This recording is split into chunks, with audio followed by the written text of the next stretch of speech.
Yes, hello and welcome to episode 80 of the Sean McGuinness podcast. I hope you're doing well. You are in for a treat on this episode. I know I say that, but I guarantee if you apply this strategy, what we're going to talk about, to your fat loss, not only are you going to kick yourself on not having done it sooner, but it's going to save you a lot of heartache and time wasting and energy wasting and money wasting going forward. And anytime we look at psychology or behavior change, this can apply to every aspect, every goal-driven aspect that you want in life. But this is obviously specific when I look at your health, fitness, and fat loss. But anytime we're looking at psychology, you can apply to anything. And actually, even some of the clients I have that are like head of the field when it comes to marketing, sales, all this stuff is based off psychology anyway. So yes, it can be applied to most things. When people look at losing fat, let's say they're in the process of losing fat and they've decided on Monday, I'm going to lose fat. That's it. We envision in our heads, and this for numerous reasons we can explain this. We envision very drastic changes. So we envision if I'm on the weekend, I'm thinking what I'm going to do on Monday to lose fat. I'm thinking I'm going to overhaul my whole fucking lifestyle. I'm going to absolutely change everything I eat, increase my steps, go to the gym, drink more water, get more sleep. And you have the right intentions. The problem is anyone who's tried this, you know it's going to lead to failure. One of the reasons of that is because when at the start of a plan, motivation is very high. So you could probably get away with overhauling and adding really unrealistic habits in there at the start, because motivation's high. So you kind of have that little boost power, let's say, to be able to do it. The problem is we know motivation's temporary, just like everything. You can't be motivated all the time. You can't be happy all the time.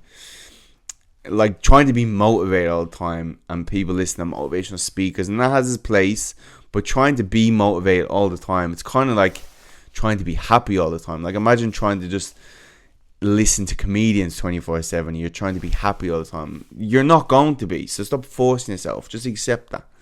There has to be a chemical balance. There has to be yin and yang.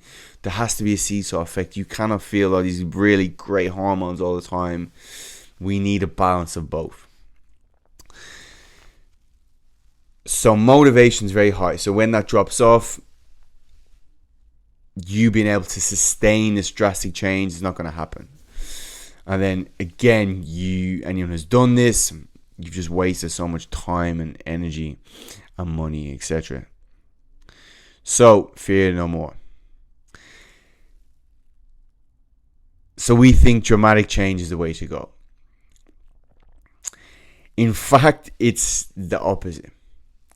Again, anyone who has done a long-term fat loss transformation knows, in fact, that it's small habits built up over time is the thing that creates dramatic changes. Not as sexy, but we're going to look at why this works and why you need to adopt this approach.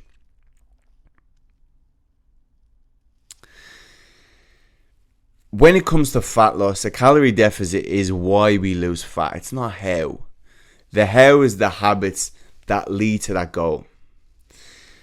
When we look at most people's fat loss, the majority of people, there's a few like big rocks or main habits that everyone's going to need to have to lose fat and keep it off. You're going to need to go to the gym in most cases to weight train to maintain muscle, to prevent muscle loss, which again we know the effects of that. You're going to have to probably increase your activity, your step count, etc. to some extent. You're going to have to eat more protein in most cases. You're probably going to have to eat more vegetables, more whole foods. Probably going to have to eat less processed foods. Not saying you can't have any. Again, we've talked about this before, but in most cases, to sustain that, majority whole foods, some processed foods in there, blah, blah, blah, flexible dieting, all that kind of stuff. But there are main rocks. Now, again, the problem most people do is they try to get all those main rocks and put them into a lifestyle on day one. That's not the case. The first thing we need to focus on is our process goal. So anytime we look at transformations online, as I've always say, but I just want to reiterate, most people that get really good transformations are people that already have these big rocks in place. Then it gets very easy to actually I can look at the more minuscule details of calories in, calories out, because that person already has those habits. So we can tweak that a little bit, and that is not a big change on that person. That's only a small change of where they are, because habitually they have all these things in place. Think of someone who eats processed food all day, doesn't train, doesn't go to the gym. Sometimes then if I get that person to do what the fit person did, track their calories, weigh out every meal, that's way too much to ask for. So all these transformations are done by people that have all these main big rock habits in place. If we don't, these are the things you need to focus on. Now most people may do one big rock and then the other drops off. We're trying to get all these things aligned. Then in most cases, that's going to tip the scales in favor of a calorie deficit from the majority of people. Then if it doesn't, or you're not losing as much, or you maybe a plateau, then you can look at, again, tracking your calories or weighing your food. That once you got to a certain stage. Again, I'm talking in very general terms, because I know if most people did these big rocks, they would get amazing results. I know there might be a few outliers that then maybe needed to look at those more details, but as I said, getting to that is the first bit, to actually be able to sustain those results as well. Because suddenly then you automatically go to the gym, you automatically keep your movement up. You're not on a transformation, that's what you just do. And they've seen all these things are they've looked at people that maintain their weight loss over years, and these are the things they habitually do over time. So we know we need to habitually put them into our lifestyle, so we do them automatically. So the first thing is to look at these process goals. So if you're kind of in the beginner to intermediate stage where you don't do these big rocks consistently, you need to forget the outcome. You need to forget fat loss and weight loss. And you just need to focus on one of these big rocks, implementing that into your life consistently, and then we can look at the next thing. So let's say you don't go to the gym at the moment. Okay. Somehow we need to implement some gym work in there. That's going to be our only focus. I probably won't even look at anything else. Let's just focus on that, because most people have enough to worry about. Giving them too much change when they have lots of other stuff going on in their life can actually tip them over the edge and cause them to fall off. So if I get a client, they don't go to the gym. Okay, let's just focus on this, only this at the moment. What's realistic for you to go to the gym? For most people, on average, 3 days is usually realistic and is a perfect number to be able to lose fat. Perfect number between get enough reps, weight training wise, to maintain muscle. The problem here lies with some people is if I give them a gym program, or let's say they're struggling to go, let's say we've set that at the goal, we set that as the goal. So in my earlier days when it was all about like being more optimal than actually maybe coaching, I'd give that person a perfect program, perfect exercise program,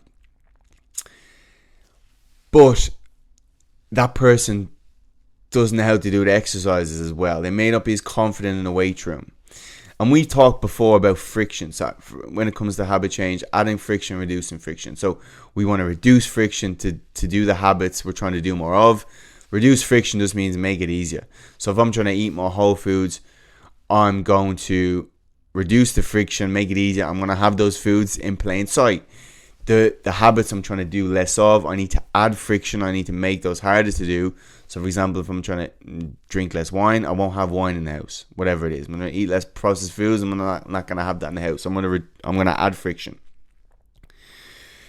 Now, if I get a client and our goal is to go to the gym 3 days a week, and I give them a program that they find hard to do, I potentially could be adding friction to them carrying that out, because most people know, and I forget the name of the theory in psychology, one of the aspects of motivation, or more, it's more likely how likely you are to carry out a habit.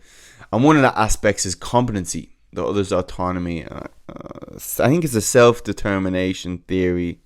No, that's the other one. I can't remember. It's on the top of my head anyway.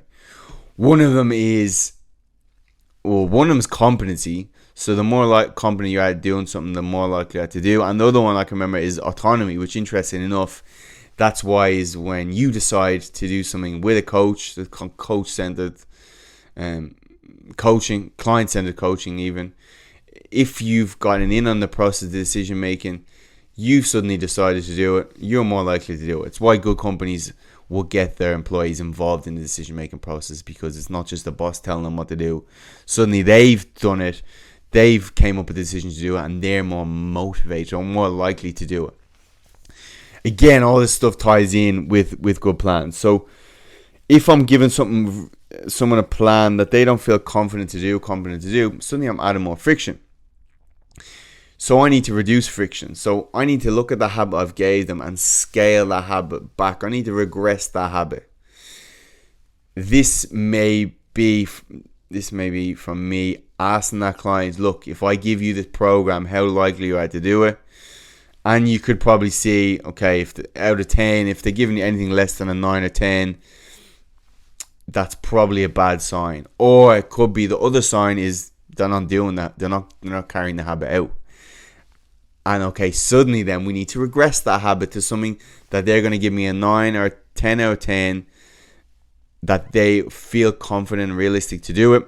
And the other thing, as I said, is they're carrying out the habit. That shows me we've gave them the perfect thing. So just like with exercise, if someone can't do a habit or do an exercise, we just need to regress that a little bit. And that's where this whole thing, tiny habits, come about. And it's by a researcher at Stanford, PhD, summarized it beautifully in his book, Tiny Habits.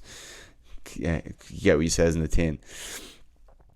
And that's where we're going to look at regressing our habits, or what he refers to setting the smallest possible habit to be able to do something. So if we go back to our gym example, which is the easy example to do, I asked that client, look, okay, we've seen you haven't been showing up to do your weights program. And then they may give us the reasons. Yeah, I don't feel confident. It's a bit hard, blah, blah, blah. Whatever reason, you could probably think of your own why you haven't gone in the past.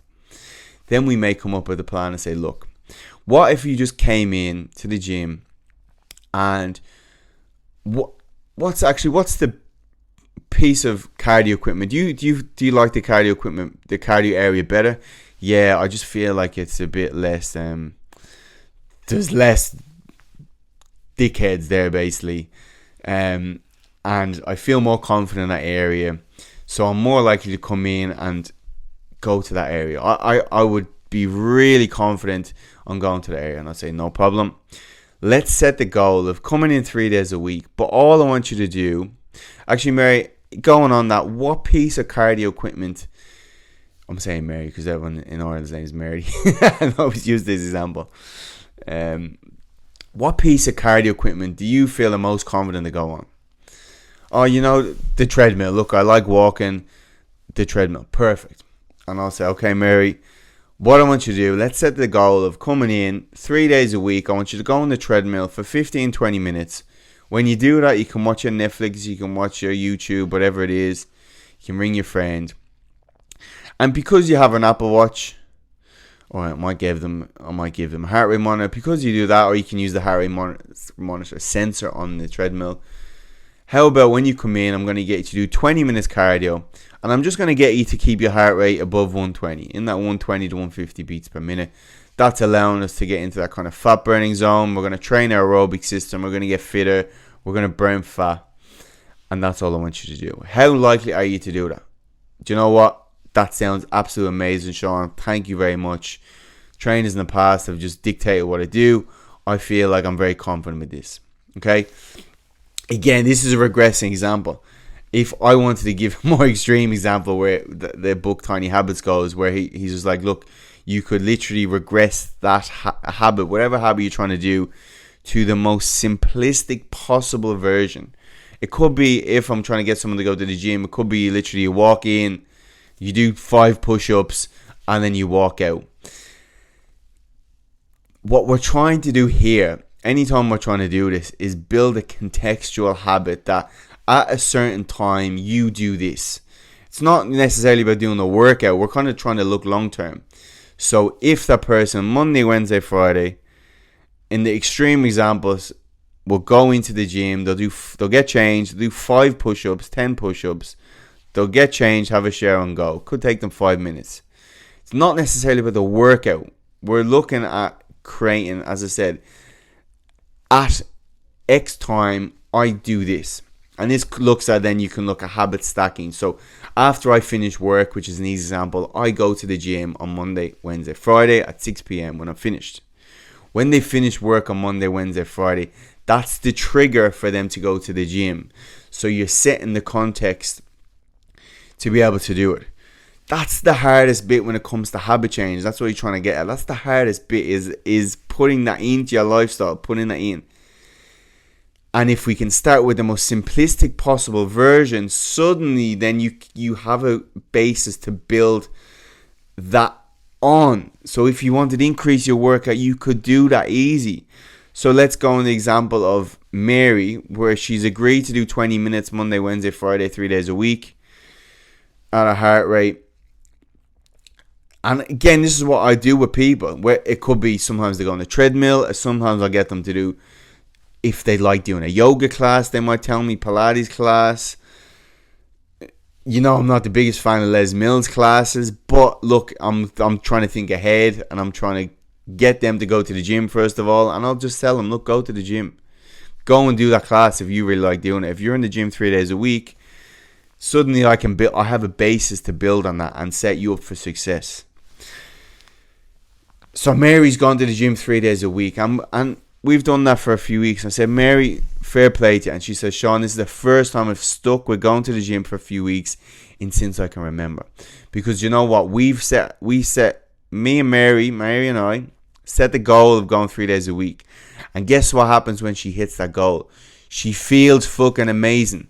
She gets a rush of dopamine. She gets a rush of all these good chemicals. And guess what that does? It positively reinforces her doing the habit, which means she's more likely to do it, which means eventually it's going to come automatic. Eventually she's not going to think about doing it, and eventually then we can look at adding to the habit, and then adding something else, one of those other big rocks in. The problem when people set outcome goals without the actual big rock habits in place, they set themselves up for failure. So their goal is weight loss, but they don't have any of the habits that lead to weight loss. So every Monday, Friday, Wednesday, Friday, whatever it is, they step on the scales and they haven't got anywhere. And you know what that does? It demotivates you. And after so long of not seeing any progress, the human brain has to see reinforcement to keep doing something. I'm going to assume it goes back to the days where, again, the most basic survival stuff we need, food, sex. If we're pursuing food and we're not getting any dopamine of reinforcement, your brain's gonna go, here, there's nothing happening here. You better change it up because we're starving. So we need dopamine to reinforce what we're doing. If we're not getting it, then that's going to result in you saying, well, stuff this, I'm not seeing any progress. What's the point in doing this? And again, most people can attest to that, unfortunately. You're setting yourself up for failure. So the basis of tiny habits as well is we're trying to build on a framework of success. So when we get this chemical cascade release, it reinforces what we're doing, and then we can build on it. Then we can add to the habit if we want. So again, in the example of someone goes into the gym to do 5 push-ups, well, if that was the goal, to go in 3 days a week to do 5 push-ups, not only have they reinforced that contextual cue of going Monday, Wednesday, Friday, but now they actually feel a sense of success and joy, and he encourages to celebrate those wins. What does he say here? So he talks about by using celebration at the right time, you can form a habit in a handful of days. This happens because your brain connects a strong positive emotion to the new habit. Every habit, the basis of it is reward. The essence is this: immediately as you do a new habit, celebrate it. Say good for me or I'm awesome. He's American, so you can excuse this. Just joking. Or whatever makes you feel great. When you celebrate effectively, you tap into the reward circuitry of your brain. By feeling good at the right moment, you cause your brain to recognize and encode the sequence of behaviors you just performed. In this way, you use the celebration to hack your brain and speed the habit formation process. So he tells you to do it each time you go into the gym, which makes sense because, again, the basis of like why sometimes our food habits are so hard to break is our brain remembers the context in which we retrieve this food. So then every time you pass X cafe, you get that. Then eventually I think it becomes like you release the dopamine before you get there, and in anticipation of that, you release dopamine to get it, and that motivates you to get it. So yes, habit change, as we said, is not only reinforcing, but again, remember the context. It's very multifactorial, as we can see. And again, just to read out what he says, which I think is very cool. He said, imagine you did this with your whole lifestyle. Over time, then you're creating a completely different lifestyle, and one which will eventually lose weight, or at least then you can look in a more nuanced details of calories in, calories out. Actually, do you know what? That's what I wrote. And yeah, I said the best transformations are the ones where they already have good habits in place. Jeez, this bloke's very smart. Let's get him on the podcast. Everyone changes habits differently. That doesn't make sense anyway. So, wherever you are in your fat loss, let's sum this up. Wherever you are in your fat loss, or your habit change, or maybe you're starting from scratch. You may be starting from scratch. You need to go through that thing of, okay, these are the habits I need to put in place. But then you need to look at the smallest possible version of that habit that is the most realistic thing for you to do. This is very evident actually lockdown, when I had to try to get people to train as well at home. You would just get them to start, just do 5 minutes, because that was very hard to do, and then we could build on that. No, before that, let me go back to Mary. So we've used Mary on the treadmill. And then what I'll do with people, creating tangents myself here.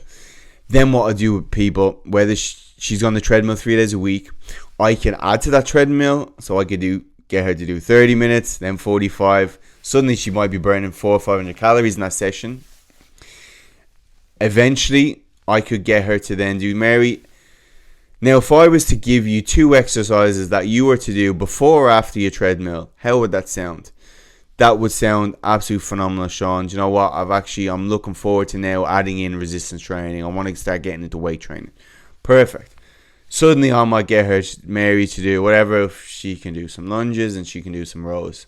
I'm going to give her the specific versions of that she agrees is realistic to do. So again, it could be a case that she still doesn't want to go into the weights area, but I might just get her to grab a kettlebell and bring it over beside the treadmill. And if it's an online client, she'll have the video, or it's a face-to-face client or online client at a train, she'll have the video that she can refer to the exercise, and she'll do it. Then she'll get on the treadmill, then she'll burn her calories. Over time, then I could start to add some more exercises in. I could potentially take the treadmill out, and so eventually over a few weeks or a few months, depending on where he's at and what she agrees to and what's realistic for her, because again, we're trying to tailor the habitual change to her. We do this with exercise, but we don't think about what habits. Over time, over a few months, suddenly maybe she's doing 3 full body weight training sessions, and then suddenly she goes, Sean, do you know what? I feel so confident. Fuck all these people in the weight room. I'm going in there. I don't care about anyone. And then suddenly she's doing 3 days in the weights room, which you would have never thought possible. But if I just got her to go from 0 to 100, she would have probably resented the gym and never came back. But now I've built tiny habits, and that over time creates drastic changes. We see this with nutrition. We see this in every other aspect. Again, all the times we've talked about before, where it's like, okay, I'm not going to change someone's whole day of nutrition. I might just change one meal slightly, and then I might change another meal slightly, and then another, and then I can pick apart over time with the help of that person. And then if we can compare maybe year 1 to year 2, it's drastic changes, but a week by week or month by month doesn't seem that much. It's the same with this. Success leads to success. So you need to set yourself up with the most realistic versions of the habits you're going to set.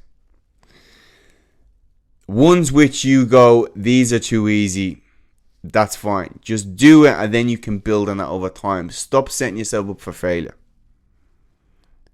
If you find you are failing in your habit change, that's just information that you've just set the bar a little bit too high.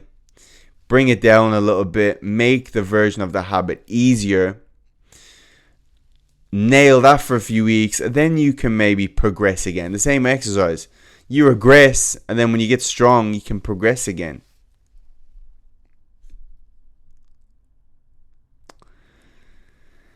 How can you do this in your own life? What habits are you currently trying to add in or replace? Do they feel a bit too unachievable? In the past, have you tried to change certain habits that, yes, when motivation's high, you can do it, but over time it gets too hard? What versions can you regress to those habits? And what I want you to do is actually want you to let me know. Write to me on Instagram, send me DM. What are your habit regressions? What are the tiny habits you're going to start with? And I'm not bluffing you. This is exactly how I coach people. So, as I said from before, when I was a trainer a few years ago, I would go from where the person's at, and I go, I don't care, Mary, if you don't like the weight room, you're going in there. I would set that person up for failure, unfortunately. Even though my approach is the most optimal thing to do, because it's not specific to that client, in fact, it's actually not optimal. Now, I would have probably looked at myself, telling my client, go and just do treadmill for 20 minutes, and go, that fella's, he's fucking EJ. Telling his client to do the treadmill. But I'm kind of like a step or two ahead of the client now. That's what you want to take the same approach. And this is exactly how I coach people, as I said. There's one of my online clients, Aoife. She's lost, I think, 20 kgs up to now. And you see how see how easy the habits I gave her at the start. I think she was kind of like, why am I paying this fella? It's actually too easy. But over time, she told me, she goes, I'm losing weight, but this feels too easy. And this is the longest she's ever stuck with anything. She's been about 2.5 years. And again, now, I think we started with, well, we're in lockdown, so at-home workouts of about 3 or 4 exercises. Now she's at the gym a few days a week. And I think we started realistic for her, where her busy schedule was twice a week of like 15-20 minute session of exercise that you could do competently. So there you go. It's exactly how I coach people, and it's the only way, trust me. Tiny Habits, go buy that book, give it a read. Yes, I want to hear your tiny habits. I want to hear how you're regressing your habits. I want to hear what you thought of this episode. Please let me know. And the last thing I have, one of his other cool little quotes. Tiny habits help you scale back bigger behaviors into really small behaviors and secrets them into your life where they can be easily accommodated. As I said, most people have a lot of shit going on. These habits are strategically put in for the reasons we said, but also most people only have the brain power for small change. If it's too big, it will knock everything off, knock the equilibrium off. So there you go. Episode 80 in the books. Please let me know how to help, what you thought of it. I ramble a bit, I think, but I really hope I got my point across. Next week we have a guest on. I can't wait. Dr. Amir Singh, I think his name is. He's a professor of exercise cardiology. So we're going to talk all the benefits of cardiovascular training and how to optimize that to your own plan. So listen out for that. And yes, I will see you all in episode 81.